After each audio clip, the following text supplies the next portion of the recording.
ఈరోజు మే 2026 30వ తేదీ మనం మరిపాడు గ్రామం ఆత్మకూరు నియోజకవర్గంలోని మన మంత్రివర్యులు శ్రీ రామ్ నారాయణ రెడ్డి గారి పరిపాలిస్తున్న ఈ నియోజకవర్గంలో సంగం మండలం మరిపాడు గ్రామంకి వచ్చాం. ఇక్కడ అందరి గ్రామస్తుల్ని కనుక్కోగా నాకు ఒక ఆదర్శ రైతు ఈరోజు పరిచయం అవ్వడం జరిగింది. ఆయన పేరు జనార్దన్. పూర్తి ఇంటి పేరు మేకల జనార్దన్. ఆయన ఇక్కడ వేరుశనగ పెట్టున్నాడు. అంటే మీరు చుట్టుపక్కల చూడండి, శాడ్ వేస్తున్నారు, నీళ్లు అంతా వరి పెట్టేవాళ్ళు అనమాట.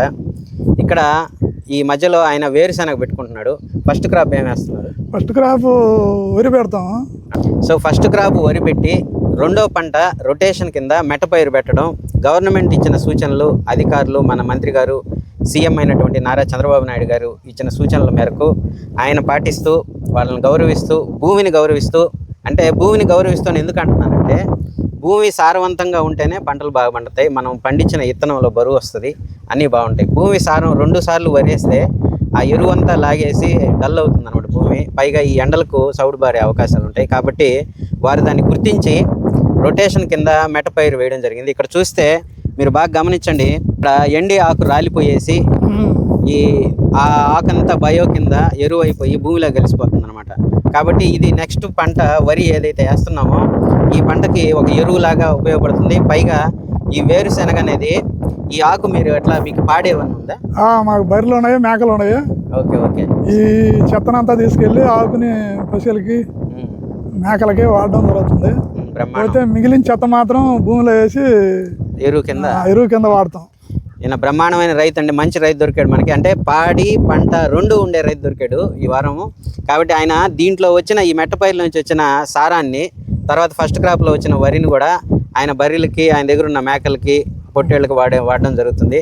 కాబట్టి బాగా భూమిని ఉపయోగించుకుంటూ రొటేషన్ చేసుకుంటూ మంచిగా చేస్తున్నాడు అనమాట. కాబట్టి పోయిన సంవత్సరం వేరుశనగ ఎంత? పోయిన సంవత్సరం 2000 అమ్మింది, కానీ విత్తనం 3000 లెక్కన కొన్నాం. ఇప్పుడు పోయిన సంవత్సరం ఇప్పుడు ఎంత కొన్నారు? ఇప్పుడు 3900 అయింది విత్తనం. దీన్ని బట్టి ఇప్పుడు ఇది క్యాట్ 24 గుజరాత్ సీడ్ వేసాను. ఓకే. ఇది 3000 అమ్మితే కానీ రైతు గిట్టుబాటు కాదు. ఇప్పుడు ఏంటంటే పురుగు మందులు కూడా ఎక్కువ అవుతున్నాయి రేట్లు. 3000 అమ్మితే మీకు గిట్టుబాటు అవుతుంది. అంటే ఎన్ని 40 కేజీ? 40 కిలోల బస్తా. 40 కిలోల బస్తా 3000 అమ్మితే గానీ గిట్టుబాటు కాదు. విత్తనం కాస్ట్ ఎక్కువగా ఉంది. పైగా పిండి మీరు దుక్కిపిండి కదా, పిండి కాంప్లెక్స్ ఎరువులే వాడతాం. దుక్కిపిండి వాడతారు అంతే తప్ప యూరియా ఏం వాడడం. ఏది 14-35? 14-35. పోయిన సంవత్సరం 1800 అంటే ఇప్పుడు 2400 అమ్ముతుంది. ఇక నా రైతు గిట్టుబాటు కావాలంటే ఎట్లా ఉంటుంది? అది ఈయన కోరేది ఏంటంటే, గవర్నమెంట్ దుక్కిపిండి ఏదైతే కాంప్లెక్స్ ఎరువు 1435 కానీ 10-20 కానీ ఇట్లాంటి కాంప్లెక్స్ ఎరువులు రేటు కొంచెం నియంత్రిస్తే కొంచెం మన ఆదాయం పూర్వకంగా ఉంటుంది వ్యవసాయం అనేది ఆయన తెలియజేస్తున్నారు అనమాట. అన్నిటికీ రేట్లు పెరిగినాయి, పిండిలు పెరిగినాయి, మందులు పెరిగినాయి. మందులు అసలు తెలియకుండానే పెరిగిపోయినాయి. అదే ఏ మందు ఎంత అనేది కూడా అర్థం కావడంలా, ఆ విధంగా పెంచారు. మీకు అగ్రికల్చర్ ఆఫీసర్ సూచనలు అట్లాంటివి తీసుకుంటాం. అట్లాగే నేను ఇక్కడ ఉన్న కార్మికులు కొంతమంది ఉన్నారు, అంటే ఊర్లో పరిశుభ్రం చేసే పారిశుద్ధ కార్మికులు. వాళ్ళకి ట్రాక్టర్ లేదు. ఈ మరిపాడు గ్రామం అనేది 4 కిలోమీటర్ల మేర 3000 పైగా జనాభా ఉన్న పెద్ద ఊరు అనమాట. ఇలాంటి ఊరికి రిక్షాలతో మేనేజ్ చేయడం కష్టం. ఈ కార్మికులకి గవర్నమెంట్ నుంచి మన స్వచ్ఛ భారత్ కింద ట్రాక్టర్ లేకపోయినా ట్రాక్టర్ మాత్రం ఉంది. వాళ్ళకి హెల్ప్ చేయాలనేసి ఆదర్శ రైతు ఊరికినే అనలేదు దీన్ని. ఎందువల్లంటే ఈ కార్మికులకి అవసరమైన ట్రక్కు ఈయన దగ్గర ఉంటే ఆయన చెత్త లాక్కోవడానికి ఆ ట్రాక్టర్కి తగిలించుకొని వాడుకోమని ఇచ్చిన మంచి మనసున్న రైతు అనమాట. కాబట్టి మరొకసారి అందరూ చప్పట్లతోటి ఆయన అభినందించాలా. ఎందుకంటే సహాయం చేయాలనే మనసులో ఉండే ఐడియా కూడా చాలా మంచిది రైతు పరంగా. ఈ కార్మికులకి భారం లేకుండా ఆయన ఊరిని శుభ్రపరిచేదానికి ఉపయోగపడ్డాడు. అట్లాగే ఇంకొక విషయం, మీ గ్రామంలో ఏదైనా ముఖ్యమైన సమస్య లాంటిది ఏదన్నా ఉందా? మా గ్రామంలో నుంచి పొలాలకు పోయే దారిలో వెంకటేశ్వర దగ్గర సబ్స్టేషన్ దగ్గర బ్రిడ్జి ఉంది. దానికి అటు ఇటు సైడ్ గోడలు కట్టి కావల కాలువ దగ్గర బ్రిడ్జి ఉంటే సైడ్ గోడలు ఉండి పడిపోయినాయి. ఇప్పుడు జీవాలు పశువులు ఏదైనా పొడుచుకుంటే అవి కాలంలో పడిపోతాయి అకస్మాత్తుగా. అదే పోయే టైంలో తోసుకొని పడిపోతాయి. పొడుచుకుంటాయి కొన్ని పశువులు. పొడుచుకున్నప్పుడైనా వాటికి ఏం తెలుసు, ఒకదాన్ని వాటి నెడితే పడిపోతాయి కాలంలో. ఆ విధంగా భలే ఇబ్బందిగా ఉంది. ఎవరైనా గవర్నమెంట్ కానీ ఎవరైనా గోడలు ఒకరు కడితే ఉపయోగకరంగా ఉంటది. అదిగాక కావిలి కాలువ లోతు కూడా పెద్ద కాలువ, చాలా లోతు ఉంది అక్కడ. అక్కడ ఒక 30 అడుగులు ఉంటది. ఈ మధ్య కొంతమంది మనుషులు కూడా పడిపోవడం పడిపోయినారు, బిగించుకుంటా పడిపోయినారు.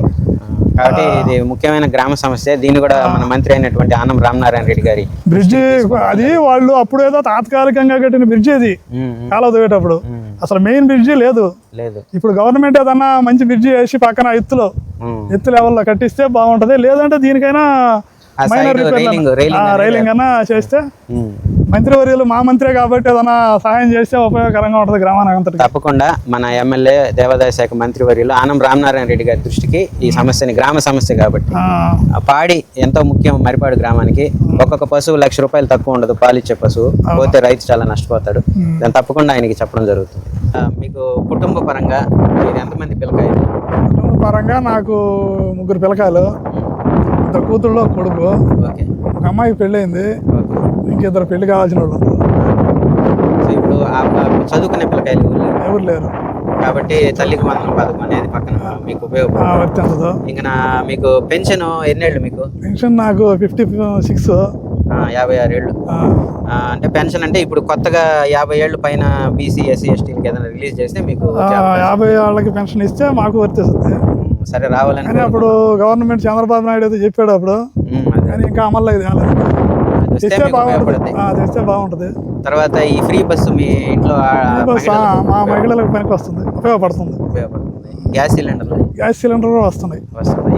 ఇంకా అన్నదాత సుఖీభావ, ముఖ్యంగా అన్నదాత సుఖీభావ కూడా పడుతున్నాయి. 3 విడతలు. 3 విడతలు. ఇక గవర్నమెంట్ తరపు నుంచి మీకు ఏదన్నా మీరు చెప్పుకోవాలనుకుంటున్నా? మాకు ఈ స్ప్రే కావాలి ఒకటి, ఏదన్నా ఇప్పగలిగితే. స్ప్రేయర్ మాన్యువలా లేకపోతే పెద్దది పవర్ స్ప్రేయర్ మేము కనుక్కుంటాం. ఏదన్నా ఇస్తే గవర్నమెంట్ మంచిదే. ఇప్పుడు తెలుగుదేశం ప్రభుత్వం అంటే పోయిన గవర్నమెంట్లో ఈ ట్రాక్టర్ ఇంప్లిమెంట్స్ కానీ ఏం రాలా. ఇప్పుడు డ్రిప్పులు కూడా రాలా.